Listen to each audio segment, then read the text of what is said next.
Buenas tardes, siendo las 6:30 del 30 de abril del año 2026, damos inicio a la sesión número 4 de la especialidad de Ética, Cultura y Paz. El día de hoy nos vamos a enfocar en la presentación de la evidencia número 4, que tiene que ver sobre la reflexión alrededor de los acuerdos de paz. Teniendo en cuenta pues, el contexto social actual que estamos viviendo en el hemisferio, que tiene que ver con diferentes conflictos que se están dando alrededor del mundo. Se busca que en esta actividad se permita fortalecer ese pensamiento y esa promoción de una cultura de la paz a través del reconocimiento de aquellos hitos históricos del contexto social en el cual nos empeñamos, ¿no? Estamos en Colombia, un país que tiene uno de los conflictos más antiguos de este lado del hemisferio, ¿cierto? Un conflicto interno, guerra de guerrillas, paramilitarismo, grupos armados, bandas ilegales, eh, crimen organizado, entre otros. Entonces, acá, en este objetivo, en este encuentro, lo que vamos a hacer es sacar esa evidencia que nos permita hacer una descripción que corresponda con la solución de un caso. Entonces, para desarrollar esta evidencia es necesario iniciar reconociendo los principales datos del conflicto armado en Colombia. Entonces, esta evidencia también es histórica, pues esta reconstrucción del pasado será la base para la construcción de la memoria colectiva de un país, una sociedad o un grupo. Todo esto con el fin de realizar Todo esto con el fin de realizar memoria, o sea, una construcción de la memoria colectiva de un país, de una sociedad o de un grupo. Se sugiere realizar siempre pues lecturas con el componente netamente basado en la cultura de la paz. Esta evidencia entonces consiste en una reflexión y una elaboración de un documento, el cual surja de la solución de un caso de conflicto.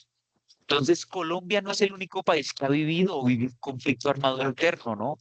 Existen sociedades que han logrado superar sus conflictos y han llevado a cabo procesos de transición exitoso como la mayoría de las dictaduras de América Latina, especialmente Argentina y Chile.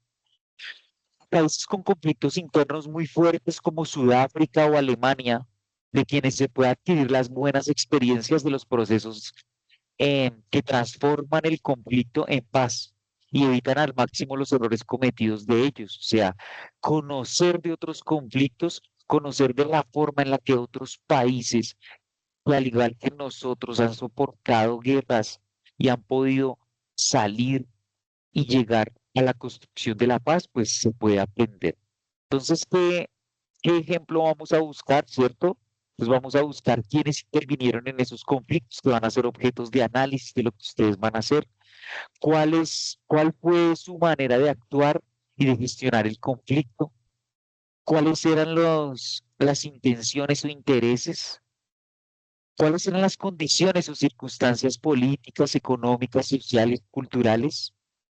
¿Cómo se resolvió ese conflicto? Eh, Finalmente, después de responder estas preguntas, vamos a tratar de sacar unas conclusiones del proceso de análisis, ¿verdad? Entonces, ¿cómo construimos la paz? ¿Cuál es nuestra responsabilidad frente a esto? ¿Nos corresponde a nosotros hacerlo? ¿Nos corresponde hacer la paz, ser sujetos de paz? ¿Quiénes son los agentes involucrados para hacerlo? Explicar la respuesta. En un gobierno como el colombiano se dio, por ejemplo, un proceso de paz entre las Fuerzas Revolucionarias Armadas de Colombia, FARC, y el gobierno colombiano del expresidente Juan Manuel Santos. Entonces se dio un proceso de paz. ¿Listo? Ahí hablamos de los dos actores que hicieron parte.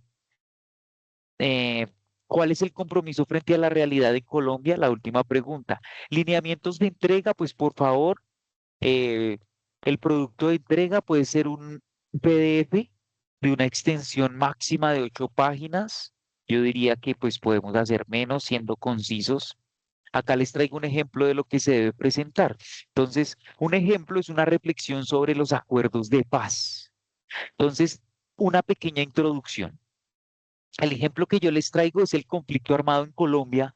Ha sido uno de los más prolongados de América Latina, marcado por la violencia, la desigualdad social, la disputa territorial. La construcción de paz requiere comprender estos hechos y compararlos con conflictos actuales del mundo, como los de Irán, tensiones geopolíticas de Medio Oriente, que lo estamos viendo ahorita, es muy popular. Se habla del cierre del estrecho de Hormuz, es un lugar, es un accidente geográfico por donde sale la mayoría del petróleo que sirve para que funcione el planeta Tierra. Entonces acá hay tensiones geopolíticas en el Medio Oriente. Y Ucrania, la guerra con Rusia, ¿cierto? Pues otro conflicto actual que se está llevando en la actualidad, donde Rusia eh, pretende algunos territorios de lo que es Ucrania. ¿Listo? Porque históricamente le correspondían cuando era la antigua Unión de Repúblicas Soviéticas Socialistas. Entonces es como un reclamo histórico lo que está haciendo Rusia. Entonces, vamos a hacer un cuadro comparativo. Ustedes tienen que analizar dos conflictos, pues yo le metí tres para que nutramos el ejemplo. Entonces, ¿quiénes intervinieron? Entonces hablamos en Colombia, ¿quiénes intervienen? El gobierno colombiano, las guerrillas, los paramilitares, la misma sociedad civil que se ha visto afectada por el conflicto y la comunidad internacional como garante de que ese conflicto se dé. En Ucrania, el gobierno de Ucrania, Rusia, la OTAN, la Organización de Tratados del Atlántico Norte y la comunidad internacional que vigila y está pendiente de este conflicto. En Irán, el gobierno de Irán, Estados Unidos, Irak y países del Medio Oriente, ¿vale? Entonces ahí vamos identificando quiénes son los actores de un conflicto. Hablamos de la forma de actuar y de gestionar el conflicto, cómo se hizo. Entonces acá en Colombia se hizo una negociación de paz, se hicieron diálogos de paz, se firmó un acuerdo en el año 2016 y un proceso de justicia transicional para poder resolver ese conflicto con las guerrillas de las FARC. ¿Qué está pasando en Ucrania? ¿Cuál es la forma de actuar y de gestionar el conflicto en Ucrania? Entonces, en Ucrania hay una guerra abierta, ¿cierto? Hay intervención militar directa entre las dos naciones, Rusia y Ucrania. Hay sanciones económicas y hay diplomacia internacional tratando de intervenir en este conflicto. ¿Qué pasa en el conflicto de Irán? ¿Cuál es la forma de actuar y de gestionar en el conflicto de Irán? Pues hay tensiones políticas, hay sanciones económicas, hay amenazas militares, hay negociaciones nucleares, ¿sí? Porque al parecer el gobierno estadounidense invade el territorio iraní porque hay una amenaza de que ellos están produciendo un mineral que sirve para fabricar armas de destrucción masiva, ¿sí? Que es el uranio enriquecido. Entonces, al parecer, este gobierno tenía ese tipo de uranio y eso puede ser peligroso para el mundo. Entonces, Estados Unidos puede que nos esté salvando, quizás, esa es una bonita discusión, un bonito diálogo que podríamos tener. ¿Quién tiene la razón? Es qué intenciones o qué intereses tienen. Entonces, en el conflicto colombiano había un control por el territorio, ¿cierto? Las guerrillas ocupaban determinados territorios, ¿cierto? Había poder político, había acceso a recursos, había justicia social. En el conflicto en Ucrania hay un control territorial. ¿Por qué? Porque se quieren apoderar de unos territorios de Ucrania y hay una influencia geopolítica que quiere establecer Rusia sobre esos territorios. En el conflicto iraní, las intenciones o intereses, poder regional, es un desarrollo nuclear, ¿cierto? Hay miedo, hay tensión, hay preocupación por parte de los Estados Unidos de que Irán se desarrolle como una potencia nuclear producto de todo el uranio enriquecido. Entonces hay que intervenir a tiempo porque cómo utilizarían ellos ese, ese mineral. Y hay una influencia política. Condiciones políticas y sociales y económicas. Entonces, en Colombia se dio ese conflicto por desigualdad social, porque hay pobreza, porque hay exclusión rural, porque existe el narcotráfico, o sea, son rentas ilegales, dejan dinero, por eso es llamativo para algunas personas, entonces por eso se da el conflicto. En Irán el conflicto geopolítico, ¿cierto? Hay una identidad nacional, hay unos intereses, entre otros.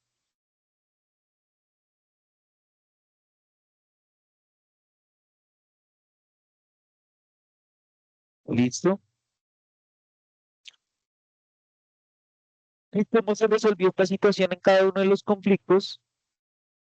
Acuerdos de paz con las FARC, procesos en curso de algunos grupos armados, conflicto activo sin solución definitiva y conflicto sin resolución definitiva.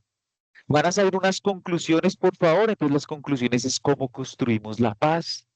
La paz se construye mediante diálogo entre las partes de un conflicto, reconocimiento de las víctimas, justicia social y equidad. También educación en valores y cultura de paz. Somos conscientes de que como seres humanos el conflicto hace parte de la naturaleza y de la forma en la que nos relacionamos, pero lo que no es normal es la forma en la que lo estamos resolviendo. Algunos conflictos terminan con vidas humanas, entonces eso es lo que tenemos que reflexionar.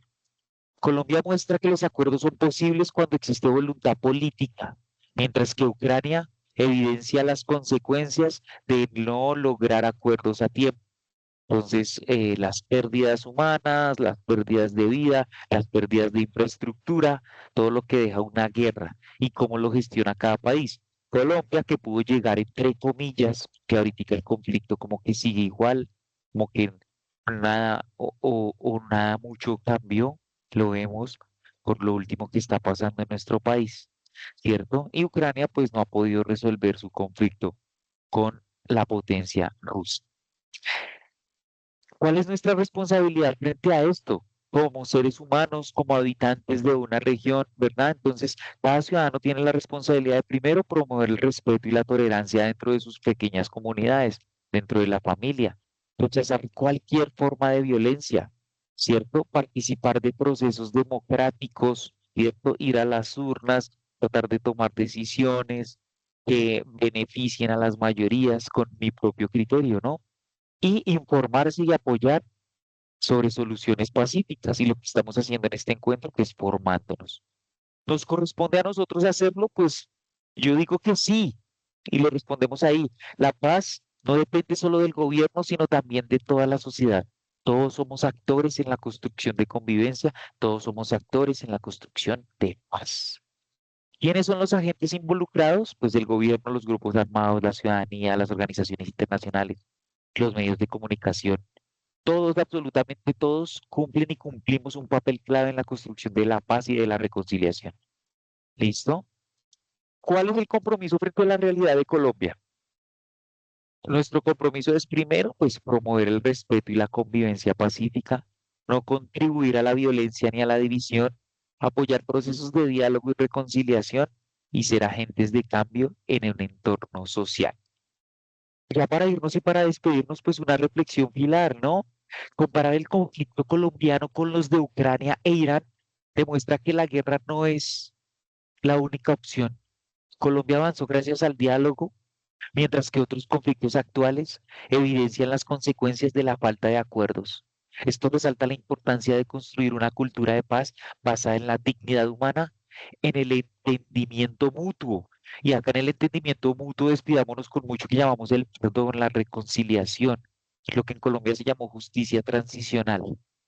¿Listo? Perdonar porque se reconoce que hubo un conflicto y que las dos partes pues tuvieron culpas, por eso hay que perdonar. Esa es la reflexión final.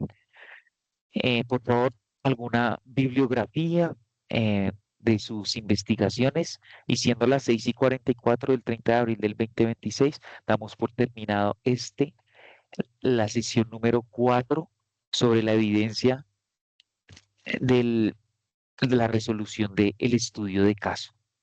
Cultura de paz. Muchas gracias. Hasta luego.